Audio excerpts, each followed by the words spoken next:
나이 들면 입은 닫고 지갑을 열라는 말이 있죠? 어딜 가나 환영받으려면 돈을 써야 한다는 조금은 씁쓸한 농담입니다. 그런데 죄송하지만 저는 그 말이 반은 맞고 반은 틀렸다고 생각합니다. 돈 한 푼 안 쓰고도 그저 가만히 앉아 있는 것만으로도 사람들이 구름대처럼 몰려드는 어른들이 분명히 있거든요. 도대체 그 사람들은 뭐가 다른 걸까요? 얼굴이 잘생겨서일까요? 아니면 우리가 모르는 엄청난 배경이 있어서일까요? 천만에요, 그들에겐 남들이 없는 아주 결정적인 한 가지가 있습니다. 늙어갈수록 더 매력적인 사람들의 비밀, 오늘 딱 3가지만 훔쳐가시길 바랍니다. 이 3가지만 알면 여러분의 노후는 돈으로 치장한 것보다 훨씬 더 빛나고 아름다울 것입니다. 안녕하세요. 철학 읽어주는 오후입니다. 창밖으로 비스듬히 들어오는 오후의 햇살을 가만히 보고 있으면 우리네 인생과 참 많이 닮았다는 생각이 듭니다. 뜨겁게 타오르던 정오의 열기는 어느새 한풀 꺾이고 조금은 나른하지만 또 그만큼 깊고 그윽한 그림자를 만들어내는 시간. 바로 인생의 오후, 중년과 노년의 시기입니다. 여러분의 오후는 어떤 풍경입니까? 평화로우신가요? 아니면 저무는 해를 보며 불안해하고 계신가요? 우리는 누구나 나이를 먹습니다. 거울 속에 비친 내 얼굴에서 늘어가는 주름을 발견할 때, 흰 머리카락이 검은 머리카락보다 더 많아질 때, 그리고 예전에는 거뜬하게 들던 물건이 이제는 버겁게 느껴질 때 우리는 문득 서글픔을 느낍니다. 하지만 늙음보다 더 두려운 것은 따로 있습니다. 바로 추하게 늙는 것입니다. 나이 들수록 얼굴의 주름보다 더 신경 써야 할 것은 마음의 주름이라고들 합니다. 주변을 한번 둘러보세요. 나이가 들수록 고집이 세지고 화를 잘 내고 자기 말만 맞다고 우기는 사람이 있습니다. 젊은 사람들은 그런 어른을 보며 소위 꼰대라고 부르며 피하곤 하죠. 반면에 똑같이 나이 먹고 늙어가는데도 이상하게 곁에 가면 마음이 편안하고 자꾸만 이야기를 나누고 싶은 어른이 있습니다.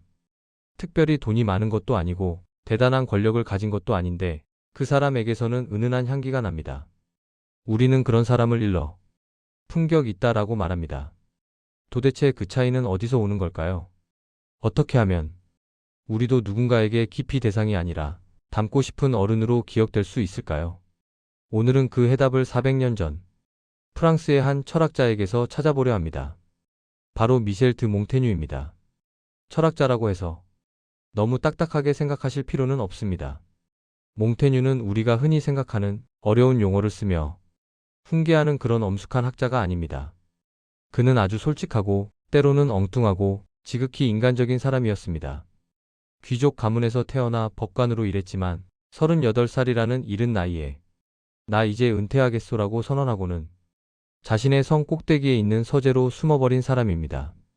그리고 그곳에서 무려 10년이 넘는 시간 동안 오로지 자기 자신을 관찰하고 탐구하는 글을 썼습니다. 그 결과물이 바로 인류 최고의 지혜서라 불리는 수상록입니다. 그는 자신의 책에 아주 사소한 것들까지 다 적었습니다.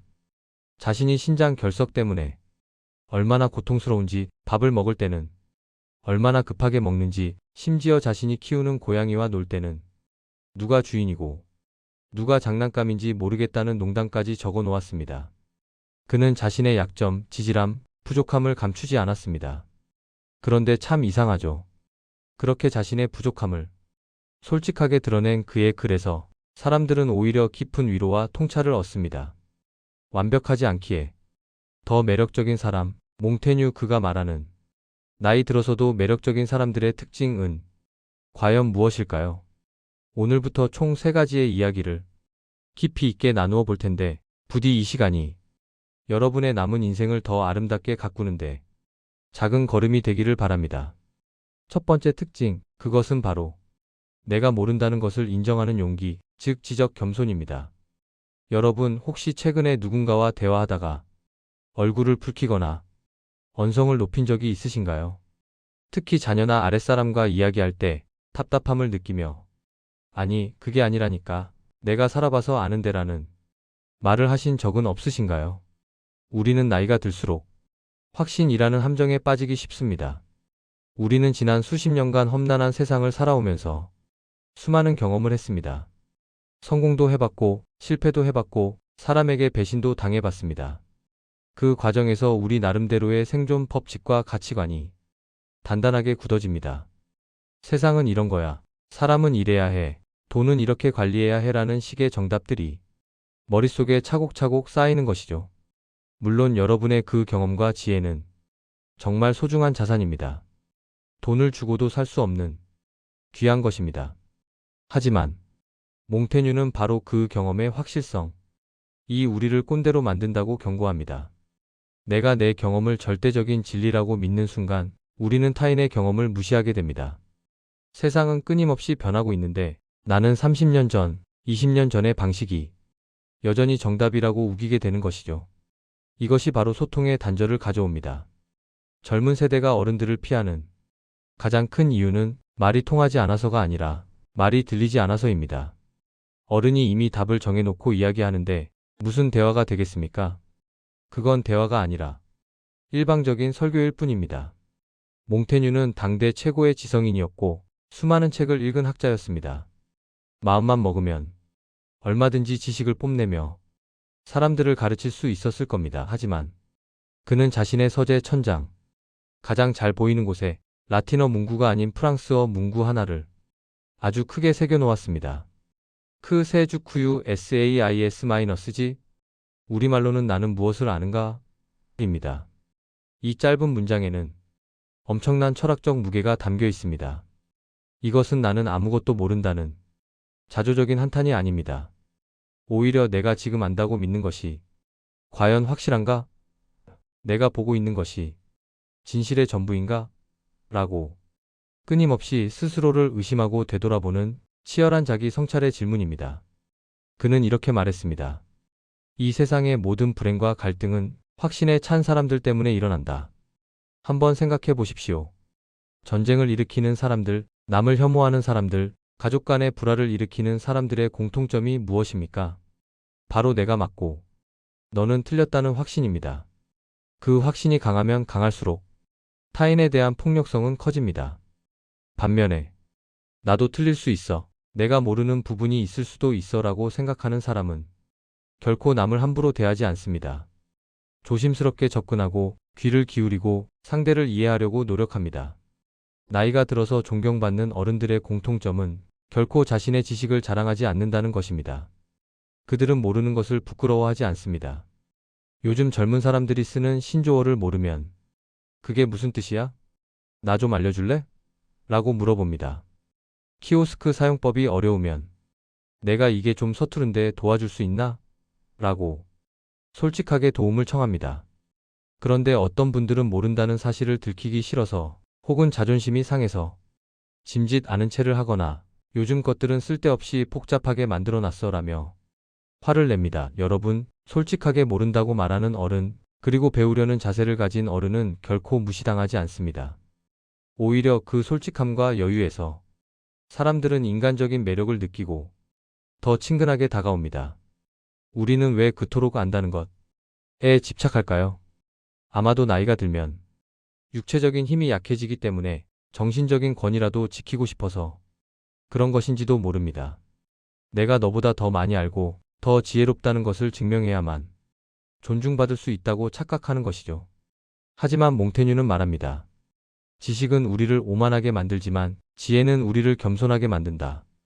진짜 지혜로운 사람은 세상이 얼마나 넓고 복잡한지 알기에 자신이 아는 것이 지극히 작은 부분임을 인정할 수밖에 없습니다. 벼는 익을수록 고개를 숙인다는 옛말이 하나도 틀린 게 없습니다.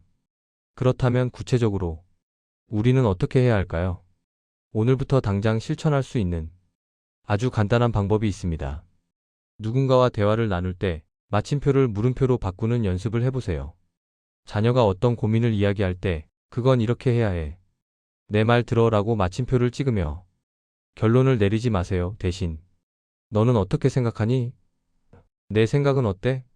라고 물음표를 던져주세요. 친구가 정치 이야기를 하거나 사회 이슈에 대해 이야기할 때 얼굴 붉히며 반박하기보다는 그렇게 생각할 수도 있겠네. 왜 그렇게 생각하게 됐어? 라고 물어봐 주세요.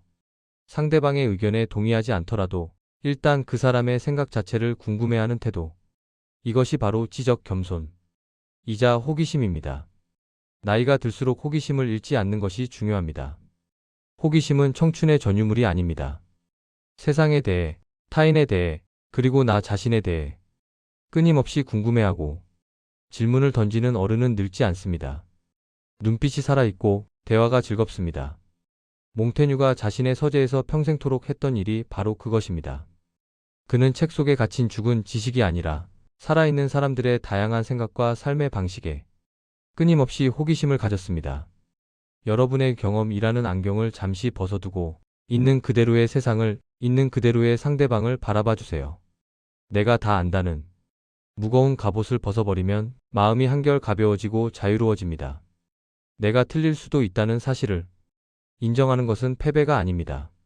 오히려 더 넓은 세상으로 나아가는 문을 여는 열쇠입니다. 빈틈이 있어야 바람이 통하고 빈틈이 있어야 사람이 들어옵니다. 너무 완벽해 보이려 애쓰지 마십시오. 여러분의 그 빈틈과 솔직한 모름의 인정이 여러분을 훨씬 더 인간적이고 깊이 있는 어른으로 만들어줄 것입니다. 그것이 바로 몽테뉴가 우리에게 전하는 첫 번째 품격의 비결입니다. 자, 이제 우리는 두 번째 특징으로 넘어갈 준비가 되었습니다. 첫 번째가 세상과 타인을 향한 태도, 즉 지적, 겸손에 관한 것이었다면 이번 두 번째 이야기는 오로지 나 자신을 향한 아주 내밀하고도 중요한 이야기입니다. 매력적인 어른의 두 번째 조건, 그것은 바로 혼자서도 행복할 줄 아는 능력입니다. 여러분, 솔직하게 한번 여쭤보겠습니다. 지금 이 순간 혼자 있는 시간이 편안하신가요? 아니면 불안하신가요? 나이가 든다는 것이 가장 큰 적은 무엇일까요? 육체적인 아픔도 있겠지만 많은 분들이 마음의 병, 바로 외로움을 꼽습니다. 평생을 전쟁터 같은 직장에서 치열하게 일하다 은퇴를 하고 나니 찾아오는 공허함, 품 안의 자식이라고 생각했던 아이들이 결혼해서 떠나고 난 뒤 덩그러니 남겨진 빈방의 적막함, 그리고 평생의 동반자라 믿었던 배우자마저 먼저 떠나거나 혹은 예전 같지 않은 서먹한 관계가 되었을 때 우리는 뼈저린 고독을 마주하게 됩니다. 문제는 이 외로움을 다루는 방식입니다. 여기서 추한 노년과 품격 있는 노년, 이 아주 극명하게 갈립니다. 외로움을 견디지 못하는 사람들은 그 결핍을 자꾸만 타인에게서 채우려고 합니다.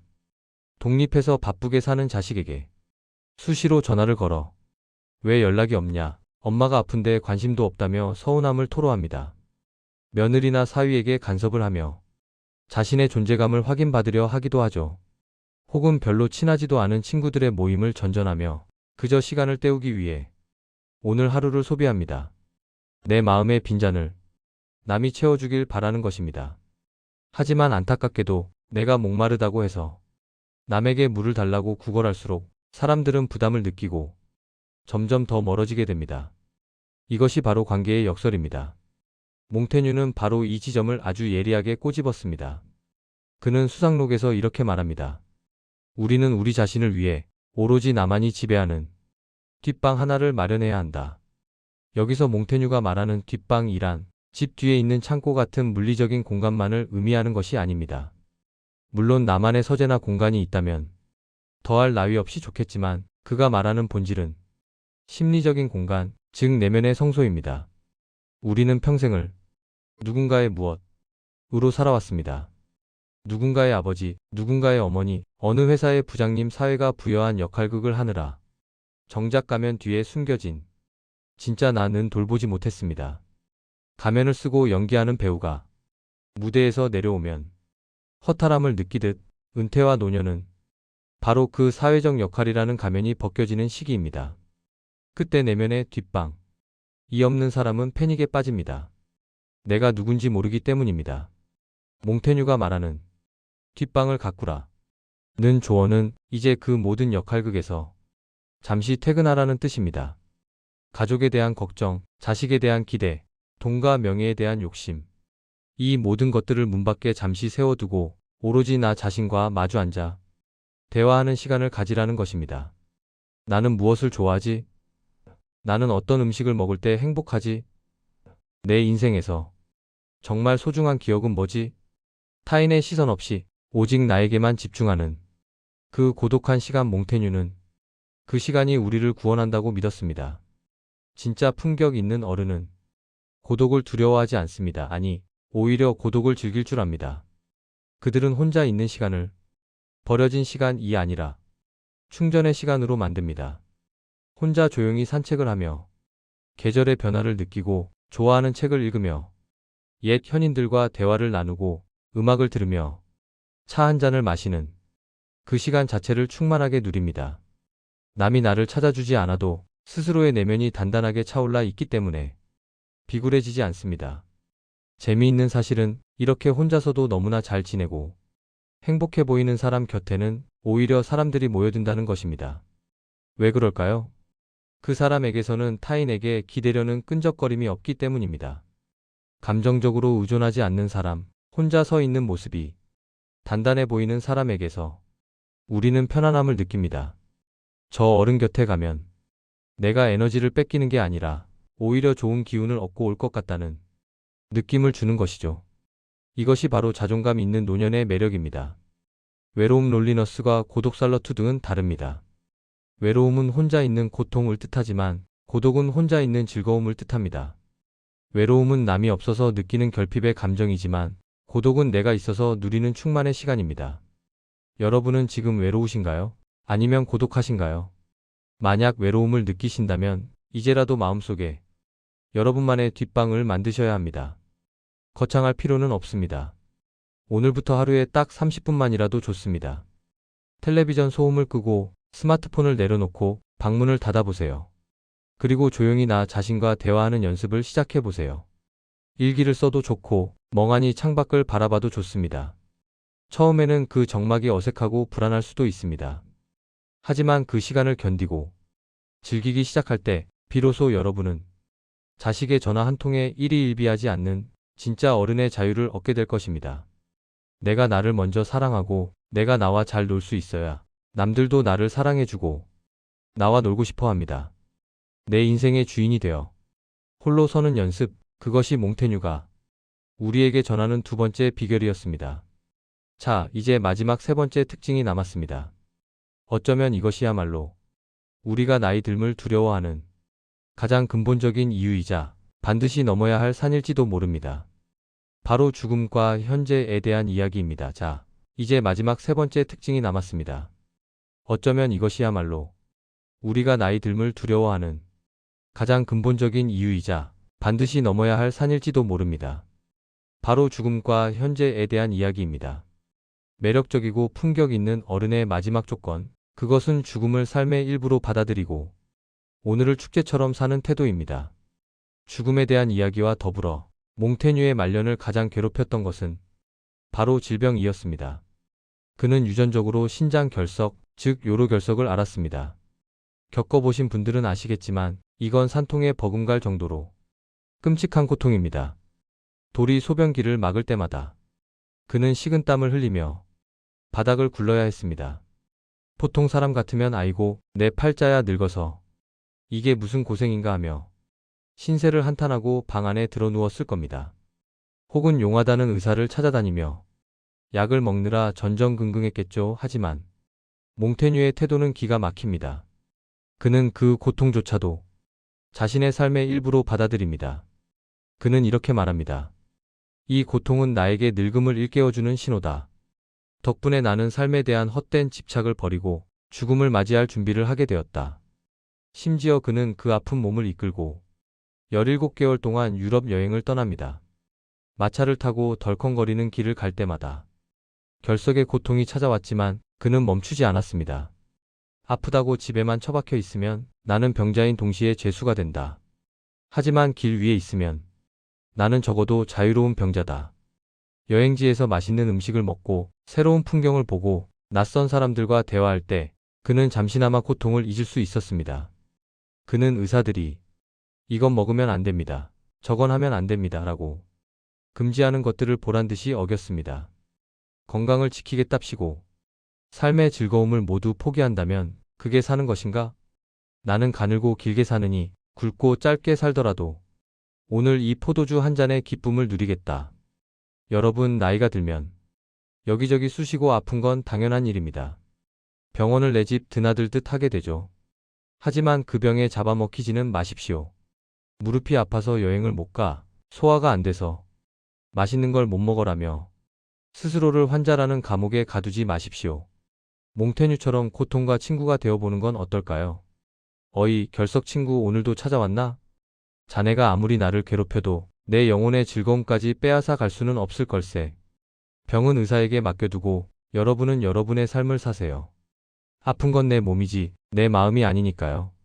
우리가 나이 드는 것을 서글퍼하고 불안해하는 근본적인 이유는 무엇일까요? 겉으로는 주름이나 체력 저하를 말하지만 마음 깊은 곳을 들여다보면 결국 그 끝에 죽음, 이 기다리고 있다는 공포가 자리 잡고 있습니다. 그래서 나이가 들수록 건강 염려증에 시달리기도 하고 혹은 다가오지 않은 미래를 미리 걱정하느라 정작 오늘 하루를 망쳐버리는 경우가 얼마나 많은지 모릅니다. 친구들과 웃고 떠들다가도 아이고 우리 갈 날도 얼마 안 남았는데 하며 분위기를 무겁게 만들기도 하죠.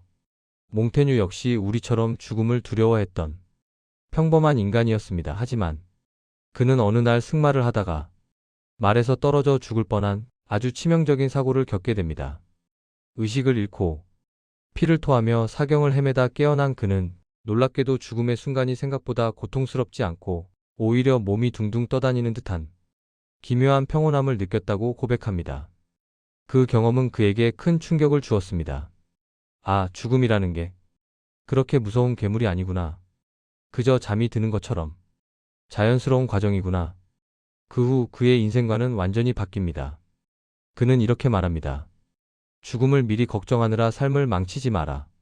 죽음은 삶의 끝일 뿐 삶의 목적이 아니다. 우리는 흔히 죽음을 삶의 반대말이라고 생각합니다. 삶이 끝나는 실패의 순간 혹은 모든 것이 사라지는 허무한 순간이라고 여기죠. 하지만 몽테뉴에게 죽음은 그저 자연스러운 자연의 섭리이자 삶을 완성하는 마지막 조각이었습니다. 죽음이 있기에 삶이 유한하고 유한하기에 지금 이 순간이 더욱 소중하고 절실하다는 깨달음을 얻은 것입니다. 품격 있게 나이 드는 사람들은 죽음을 애써 외면하거나 부정하지 않습니다. 억지로 젊어지려고 발버둥 치지도 않습니다. 오히려 그래, 언젠가 나도 떠나겠지. 그것이 자연의 이치니까. 라고 담담하게 인정합니다. 그리고 그 인정을 통해 시선을 미래의 두려움에서 현재의 기쁨으로 돌립니다. 이것이 중요합니다. 죽음을 생각한다고 해서 우울해지는 것이 아니라 오히려 그렇기 때문에 오늘 하루를 더 뜨겁게 사랑하게 되는 것입니다. 몽테뉴는 거창한 업적을 남기거나 위대한 위인이 되는 것보다 오늘 하루 밥을 맛있게 먹고 밤에 푹 자고 좋은 사람들과 웃으며 대화하는 것이야말로 가장 위대한 일이라고 칭송했습니다. 누군가 나는 오늘 아무것도 한 일이 없어 헛살았어 라고 한탄할 때 몽테뉴는 이렇게 반문합니다. 무슨 소리인가? 당신은 오늘 살아있지 않았는가? 그것이야말로 당신이 할 수 있는 가장 으뜸가는 일이다. 여러분, 내일 지구가 멸망하더라도 오늘 한 그루의 사과나무를 심겠다는 말처럼 품격 있는 노후는 오늘 피어난 꽃 한 송이를 보고 감탄할 줄 아는 마음에서 시작됩니다. 건강을 너무 걱정하느라 지금 먹고 싶은 맛있는 음식을 억지로 참지 마세요. 먼 훗날을 대비하느라 혹은 자식들에게 유산을 남겨주느라 지금 사랑하는 사람에게 건넬 따뜻한 밥 한 끼, 여행 한 번을 아끼지 마세요. 우리가 가진 것은 어제도 아니고 내일도 아닙니다. 우리가 만질 수 있고 누릴 수 있는 유일한 시간은 바로 오늘, 지금 이 순간뿐입니다. 죽음은 언제 찾아올지 모르는 불청객이 아니라 우리가 충실히 살아낸 삶의 끝에 찾아오는 안식입니다. 오늘 하루를 축제처럼, 선물처럼 즐기세요. 소소한 일상에서 행복을 찾아내는 능력, 그것이 죽음 앞에서 우리가 가질 수 있는 최고의 복수이자 최고의 노후 준비입니다. 그렇게 하루하루를 꽉 채워 산 사람은 마지막 순간에 후회 없이 눈을 감을 수 있을 것입니다. 아, 잘 놀다 갑니다. 충분히 행복했습니다. 라고 말이죠. 자, 이제 긴 이야기를 정리해 볼까요? 나이 들어서도 사람들이 곁에 머물고 싶어 하는 매력적인 어른, 400년의 시간을 넘어 몽테뉴가 우리에게 속삭여준 그 품격의 비결은 결코 어렵고 거창한 것이 아니었습니다. 첫째, 내가 다 안다. 내 말이 맞다는 낡은 확신을 내려놓고 모르는 것을 인정하는 지적인 겸손함을 가질 것. 마침표 대신 물음표를 던지며 젊은이들의 말에 귀를 기울일 것. 둘째, 타인에게 행복을 구걸하지 않고 혼자서도 즐거울 수 있는 나만의 단단한 뒷방을 가꿀 것. 고독을 외로움이 아닌 충만의 시간으로 만들 것. 셋째, 다가올 죽음을 미리 걱정하며 떨기보다 지금 이 순간 살아있음을 기적처럼 여기고 마음껏 사랑할 것. 말은 쉽지만 습관을 바꾸고 실천하기란 참 어려운 일들입니다. 하지만 거울 속에 비친 내 얼굴에 주름이 하나둘 늘어갈 때마다 이 세 가지를 떠올려 주셨으면 좋겠습니다. 내 얼굴의 주름이 고집과 욕심, 불만의 흔적이 아니라 여유와 지혜, 그리고 삶을 사랑했던 웃음의 흔적이 될 수 있도록 말이죠. 세월은 우리에게서 팽팽한 피부와 검은 머리카락을 앗아가지만 대신 그 빈자리에 누구도 흉내 낼 수 없는 깊은 지혜와 향기를 채워줄 기회를 줍니다. 늙어감은 내리막길이 아니라 삶의 완성으로 가는 오르막길입니다. 여러분의 인생의 오후가 치열했던 오전보다 더 따뜻하고 더 평화롭고 더 향기롭기를 진심으로 응원합니다. 오늘 들려드린 몽테뉴의 이야기가 불안한 여러분의 마음에 작은 위로와 용기가 되었기를 바랍니다. 오늘 하루도 그 누구보다 나 자신을 아끼고 사랑하는 충만한 시간 보내시길 바랍니다. 자, 이제 오늘 영상의 마지막 순서입니다. 몽테뉴의 철학이 아무리 좋아도 당장 내 삶의 문제 앞에서는 막막할 때가 많으시죠. 그래서 실제 고민 사연을 몇 가지 골라봤습니다. 만약 400년 전에 몽테뉴가 지금 이 자리에 살아있다면 과연 이 고민들에 대해 어떤 처방전을 내려줬을까요? 그의 저서 수상록에 담긴 지혜를 빌려 제가 대신 답변해 드리겠습니다. 첫 번째 사연입니다. 은퇴한 남편이 하루 종일 집에만 있어요. 삼시세끼 밥 차려주는 것도 지치고 사사건건 잔소리하는 통에 숨이 막힙니다. 평생을 같이 살았지만 요즘처럼 미운 적이 없네요. 몽테뉴 선생님, 저 황혼 이혼이라도 해야 할까요?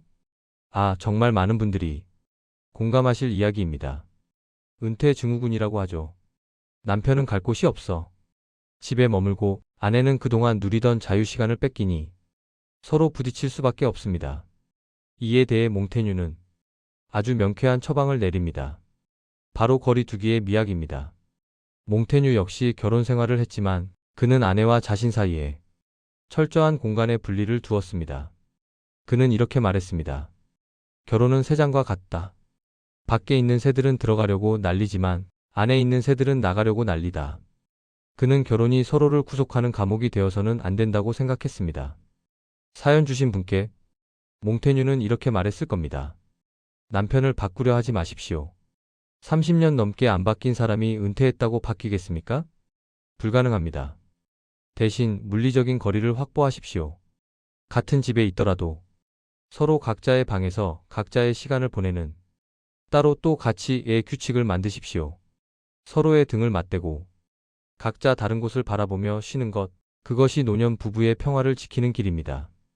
밥을 차려주는 게 힘들다면 솔직하게 선언하십시오. 점심은 각자 해결합시다라고요. 그것은 매정한 것이 아니라 서로가 더 오래, 더 건강하게 함께 살기 위한 생존 전략입니다. 남편에게도 남편만의 뒷방이 필요하고 아내에게도 아내만의 뒷방이 필요합니다. 사랑해서 결혼했지만 결국 우리는 고독한 개인이라는 사실을 인정할 때 역설적으로 관계는 다시 숨을 쉬기 시작합니다. 미움은 너무 가까이 있어서 생기는 감정입니다. 살짝 떨어지면 다시 애틋해질 수 있습니다. 두 번째 사연입니다. 노후 자금이 넉넉지 않아 불안합니다. 100세 시대라는데 돈 없이 오래 살까봐 너무 무서워요. 돈 생각만 하면 밤에 잠이 안 옵니다. 어떻게 마음을 다스려야 할까요? 이것 또한 뼈아픈 현실입니다. 유전무죄 무전유죄라는 말이 있듯 자본주의 사회에서 돈이 없다는 건 참 서러운 일이죠. 하지만 몽테뉴는 우리가 느끼는 가난에 대한 공포가 실제 가난보다 더 우리를 괴롭힌다고 지적합니다. 몽테뉴는 아주 부유한 귀족이었지만 종교 전쟁과 흑사병으로 인해 재산의 상당 부분을 잃고 위협받는 상황을 겪었습니다. 그때 그는 깨닫습니다. 내가 재산을 지키려고 전전긍긍할 때는 매일이 지옥 같더니 막상 잃어버리고 나니 차라리 마음이 홀가분하구나. 그는 말합니다. 우리를 괴롭히는 것은 사물 그 자체가 아니라 그 사물을 바라보는 우리의 생각이다. 돈이 없어서 불행한 것이 아니라 돈이 없으면 큰일 날 거라는 공포심. 이 나를 불행하게 만드는 것입니다. 냉정하게 한번 따져봅시다. 지금 당장 굶고 계신가요? 오늘 밤 누워 잘 곳이 없으신가요? 아마 아닐 겁니다. 우리는 오늘의 밥을 걱정하는 게 아니라 10년 뒤의 병원비를 미리 당겨와서 걱정합니다. 몽테뉴의 처방은 현재에 집중하라는 것입니다. 욕망의 크기를 줄이면 적은 돈으로도 왕처럼 살 수 있다. 남들과 비교하며 골프를 치고 명품을 두르고 비싼 차를 타야만 행복한 것이라면 돈은 아무리 많아도 부족할 것입니다. 하지만 내 집 앞마당에 핀 꽃을 보고 도서관에서 공짜로 빌린 책 한 권을 읽고 시장에서 사온 제철 나물로 밥상을 차리는 것에서 행복을 느낄 수 있다면 우리는 이미 부자입니다. 불안해하지 마십시오. 당신은 생각보다 강하고 닥치면 어떻게든 살아내게 되어 있습니다. 일어나지도 않은 재난을 미리 상상하며 오늘 누릴 수 있는 햇살을 포기하지 마십시오. 마지막 사연입니다. 평생 열심히 살았다고 생각했는데 막상 늙고 보니 이뤄놓은 게 아무것도 없는 것 같아 허무합니다. 제 인생은 실패한 걸까요? 많은 5060세대가 겪는 중년의 위기, 이자 허무주의입니다. 번듯한 빌딩을 가진 것도 아니고 자식들이 대단하게 성공한 것도 아니고 내 이름 석자를 세상에 알린 것도 아닐 때 우리는 내가 자꾸 초라하게 느껴집니다. 하지만 몽테뉴는 이 사연을 듣고 아마 껄껄 웃으며 어깨를 두드려 주었을 겁니다. 그리고 수상록의 가장 유명한 구절을 들려주었을 겁니다. 당신은 오늘 무엇을 했는가? 아무것도 안 했다고? 무슨 소리인가? 당신은 오늘 살아있지 않았는가? 밥을 먹고 숨을 쉬고 걸어다니지 않았는가? 그것이야말로 당신이 세상에 와서 수행해야 할 가장 위대하고 영광스러운 임무다. 몽테뉴는 말합니다. 세상을 정복하고 큰 돈을 벌고 책을 쓰는 것만이 위대한 일이 아닙니다. 진짜 위대한 일은 나 자신으로 사는 것, 일상의 질서를 지키며 평범하게 사는 것입니다. 남들이 볼 때 화려한 업적은 없어도 당신은 지난 수십 년간 가족을 지켰고 성실하게 일터로 나갔으며 수많은 시련 속에서도 무너지지 않고 여기까지 걸어왔습니다. 그것이 기적이 아니고 무엇입니까? 여러분의 인생은 실패하지 않았습니다. 여러분이 살아낸 그 평범하고도 끈질긴 하루하루가 모여 당신이라는 하나의 거대한 우주를 만든 것입니다. 그러니 스스로를 과소평가하지 마십시오.